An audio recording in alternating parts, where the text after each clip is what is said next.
Everyone নমস্কাৰ সকলোকে স্বাগতম জনাইছোঁ মোৰ অন্য এটি ভিডিঅ'লৈ। আজি বহুত দিন ধৰি মোৰ বৰ্তা এখন খাবলৈ মন গৈছিলে, কিবা এটা বেলেগ ধৰণৰ বস্তুৰে ভাত খাবলৈ মন গৈছিলে, যাৰ কাৰণে আজি মই স্থিৰ কৰিলোঁ যে এখন বটা বনাম। আৰু সেই বটাখন হৈছে তিলৰ বটা। আৰু তিলৰ বটা বনোৱাৰ কাৰণে মই প্ৰস্তুতি চলাইছোঁ। কেতিয়াবা আচলতে বেলেগ ধৰণৰ কিবা এটা মাছ মাংসৰ বাহিৰে বা কিবা এটা ধুনীয়াকৈ ভাজা বা কিবা এটা মছলা পাতি দিয়া চব্জিতকৈ কিবা এটা বেলেগ ধৰণৰ বস্তু খাবলৈ মন গৈ থাকে, আৰু যাৰ কাৰণে আজি মই বনাবলৈ স্থিৰ কৰিলোঁ। আৰু এয়া ধুনীয়াকৈ জলকীয়া নহৰু মই ভাজি লৈছোঁ শুকান টাৱাত, যিহেতু বটা বনাম আৰু বটাত অকণমান জ্বলা হ'লে ভাল লাগে খাই কেনে, সেয়েহে মই অকণমান বেছিকৈ জ্বলা দিছোঁ আৰু নহৰু অকণমান বেছিকৈ দিছোঁ। আৰু এনেকৈ আকৌ ফ্ৰাই কৰি ল'লে, ভাজি ল'লে তেনেহ'লে কেঁচা গোন্ধটো নাথাকে, এটা ধুনীয়া চেণ্ট ওলাই অকণমান বেছিকৈ ভাজি ল'লে। আৰু মই অকণমান বেছিকৈ ভাজিয়ে দি ভাল পাওঁ, যিহেতু মোৰ ওচৰত বহুত বেছি ধুনীয়া এটা চেণ্ট ওলায়, আৰু সেই চেণ্টটোৰ কাৰণে মোৰ ভাল লাগে। আৰু এই তিলখিনি ধুনীয়াকৈ দিছোঁ টাৱাত, অকণমান ফুটা হোৱাৰ লগে লগে মই নমাই দিছোঁ, কাৰণ বেছিকৈ ভাজিলে তিতা লাগিব পাৰে। আৰু সেইকাৰণে এইবিলাক বস্তুৰে কেতিয়াবা বহুত ভাত চাত খাবলৈ মন গৈ থাকে, কাৰণ এইবোৰ বস্তু সহজতে বনাব নোৱাৰি বা সময়ো তেনেকৈ পোৱা নাযায়। বিশেষকৈ ময়ে সময় নাপাওঁ বনাবলৈ, আৰু বহুত দিনৰ পৰা ভাবোঁতে আজি ফাইনেলি মই বনাবলৈ লৈছোঁ এইবিধ বস্তু।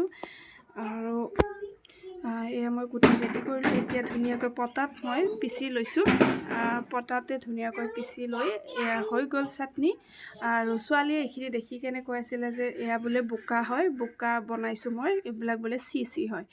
আৰু যিয়ে নহওক বাৰু, দুইজনীকে এতিয়া ভাত খুৱাবলৈ লৈছোঁ, যিহেতু মনত আজি মোৰ বেলেগ এটা এক্সাইটেড যে বটাৰে ভাত খাওঁ। আৰু এইবিলাক যিহেতু মই বেছি বনাবলৈ সময় নাপাওঁ, সেয়েহে মই বহুত বেছি এক্সাইটেড হৈ আছোঁ খাবলৈ। আৰু কেতিয়াবা বহুত বেছি মন যায় এইবোৰ বস্তুৱে খাবলৈ, বা এইবোৰ বস্তু তেনেকৈ যিহেতু সহজতে বনাব নোৱাৰি বা বনাব ময়ে নোৱাৰোঁ। আৰু সেয়েহে আজি মই বনাইছোঁ, যিহেতু দুইজনীকে ভাবিছোঁ ভাতখিনি খুৱাই উঠাই লৈ মই জলদি খাম। আৰু দুইজনীৰ কাৰণে ভাত সাজি লৈছোঁ আৰু সানি লৈছোঁ, কিন্তু দুইজনী মানুহ খবৰ নাই, ওচৰতে নাই, দুইজনী দুইফালে গৈ কিনে বহি আছে।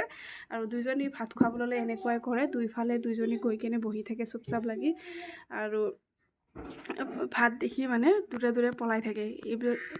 আৰু কিয় নাজানো, সৰু ল'ৰা ছোৱালীবিলাকে ভাত খোৱাৰ প্ৰতি ইমান এটা আগ্ৰহী নহয়, ইমান এটা বেয়া পায়। আৰু দুইজনীকে খুৱাব ল'লোঁ যদিও নাখালে ইহঁতে, আৰু সেই দৌৰিকৈ ময়েই মোৰ কাঁহীখন বাঢ়ি ল'লোঁ খাবলৈ। আৰু ইয়াত তিলৰ বটা লৈছোঁ, আৰু অলপ বেছিকৈ লৈছোঁ।